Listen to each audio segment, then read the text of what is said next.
इसने कभी मुझसे प्यार नहीं किया डैड। सोचिए अगर ये चुप रहकर आपके या राज अंकल के कहने पे मुझसे शादी कर लेता तो इस रिश्ते में हम दोनों कभी खुश नहीं रहते। आई नो डैड, आप मुझसे बहुत प्यार करते हैं और मुझे दुख में नहीं देख सकते। ग्लैड के ये रिश्ता जुड़ने से पहले ही टूट गया। अंकल, आपको तो खुश होना चाहिए। राहुल ने जिससे प्यार किया उसी से शादी की। Congratulations to the both of you. मैं बहुत खुश हूँ। सब कुछ विवास कर लिया मैं बहुत। उसकी कोई जरूरत नहीं है। कहते हैं ना, इश्क और नफरत में सब जायज होता है। अब जो होना था वो हो गया। बहू को घर के अंदर लेकर चलो। सोनाली बेटा, चलो बहू के गृह प्रवेश की तैयारी करो। हाँ, मुझे इस सब का हिस्सा बनाने के बारे में सोचना भी मत। मैं इस शादी को नहीं मानता।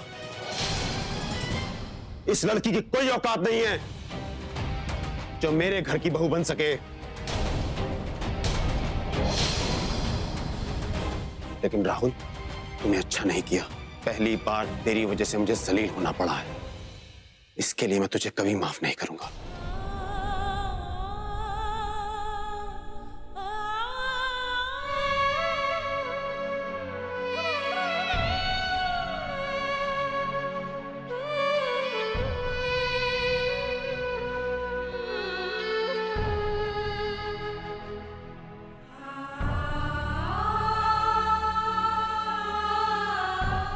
बेटा अपने दाहिने पैर से इस कलश को नीचे गिराकर इस थाली में पैर रखो और घर के अंदर आओ।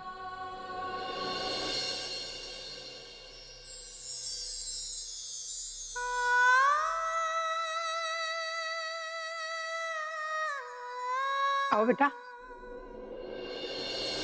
मंगलम भगवान विष्णु मंगलम गरुड़ध्वज मंगलम पुंडरीकाक्ष मंगलाय तनोहरि। कौन हूं मैं? माँ कहने में और मानने में बहुत फर्क होता है। आज समझ गई हूं मैं। मॉम, आपको आइडिया नहीं कि आपकी क्या वैल्यू है मेरी जिंदगी में। आपको आइडिया कि आप कितने इंपॉर्टेंट हैं। मुझसे बात करने की जरूरत नहीं। हम एक बार मुझे समझने की कोशिश तो करो।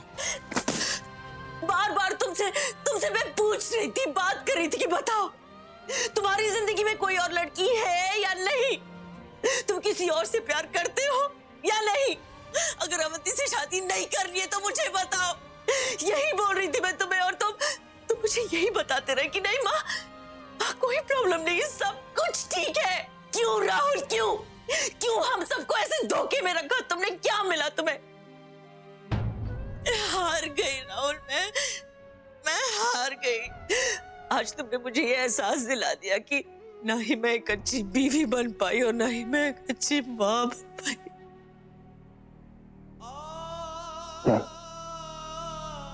आप इस दुनिया की सबसे अमेजिंग मॉम है, सबसे अच्छी मॉम। अगर आप ऐसे बोलोगे तो मैं कहां जाऊंगा? प्लीज एक बार मेरी बात सुनो। क्यों राहुल, क्यों अब क्यों? Mom please. मुझे ठेस लगी, सबको ठेस लगी, तुम्हें तो कोई फर्क नहीं पड़ा। डैड के सबसे अच्छे दोस्त की बेटी को तुमने दुल्हन बनाकर मंडप पे छोड़ दिया। क्या तुमने ये सही किया बेटा? नाइस। शादी की प्रिपरेशन अभी तक चल रही है? Yes, Shalin, why not? I mean, मैंने कभी सपने में भी नहीं सोचा था, पता है, कि राहुल की शादी हमारे लिए सेलिब्रेशन का मौका हो सकती है। Cheers to that. Cheers to that. Seriously, वैसे मुझे राहुल काफी समझदार लगता था। मुझे यकीन नहीं होता कि उसने इस मामूली सी लड़की को चूज किया, और तो और इस मामूली सी लड़की के लिए वो डैड के अगेंस्ट खड़ा हो गया। जो भी है, हमारे लिए तो अच्छा ही है। अब तुम राहुल की प्रॉब्लम्स के बारे में सोचना बंद करो और अपने फायदे के बारे में सोचो। शादी, इस बात में मेरा क्या फायदा हो सकता है? देखो, डैड की नजरों में हीरो बनने की परफेक्ट अपॉर्चुनिटी है। तुम उनके नजदीक जाओ और राहुल को उनसे और दूर कर दो। और वो कैसे? देखो, राहुल का नेक्स्ट कॉन्सर्ट ऑलरेडी प्रिपेयर हो चुका है, राइट? राइट। तुम्हें डैड को जाके कन्विंस करना होगा कि इस वक्त करंट सिनेरियो में राहुल को पब्लिक के सामने ले जाने से बेटर ऑप्शन हो तुम। तुम्हें उन्हें कहना होगा कि वो तुम्हें दोबारा लॉन्च करे और राहुल के ही शो में राहुल को रिप्लेस करके ओवरनाइट स्टार बन जाओगे तुम। और तुम्हें लगता है कि डैड मानेंगे? ऑफ कोर्स मानेंगे। राहुल ने तो डायरेक्टली जाके उनकी दुश्मन की बेटी से ही शादी कर ली। उसने डैड को धोखा दिया है। And on the other hand तुम उनके वो बेटे हो जिसने हमेशा उनकी बात मानी है, तो आई एम श्योर वो तुम्हारी बात जरूर मानेंगे। जाके बात तो करके देखो।